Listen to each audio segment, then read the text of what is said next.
Edward Brown with the Fort Worth Weekly newspaper, joined today by Dr. Tyson Garfield, geriatrician and assistant professor at the UNT Health Science Center. So Dr. Garfield, what are we seeing in Tarrant County as far as COVID-19 cases and flu cases right now? Over the past month in Tarrant County, there has been a significant increase in the hospitalization usage rate. General hospitalizations have gone up from around 70% to 80%. And COVID specifically, we're starting to see a huge growth. This past week, there was about an average of 1,200 new cases a day in Tarrant County, and the week prior, there was about 770. There's been a lot of talk about exponential growth with COVID, and we're starting to see that in Tarrant County right now. So as we enter the traditional flu season, what are the implications for these two things converging, and what special precautions should people take? In the United States, there's about an average of 442,000 hospitalizations per year from the flu. Wow. And another 36,000 deaths per year from the flu. Okay. And with that growing, and with COVID growing, what we worry about is our resources being overburdened. Some things that we can do to help prevent that.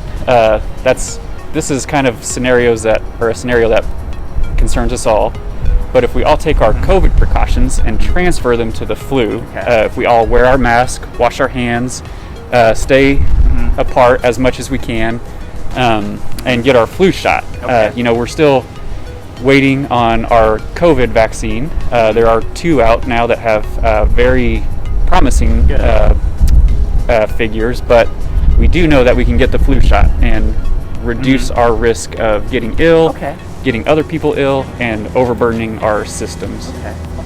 So we're in holiday season now. Families are preparing to travel or not travel and see family, or maybe not to see family, but what precautions should people take, and what should they keep in mind when they're planning potential family gatherings for Thanksgiving? So the winter holidays are huge times for big family gatherings. Socializing. Yeah, so there's a lot of intersection and risk for exposure, especially to our older adults. I'm a geriatrician. I worry about our older adults.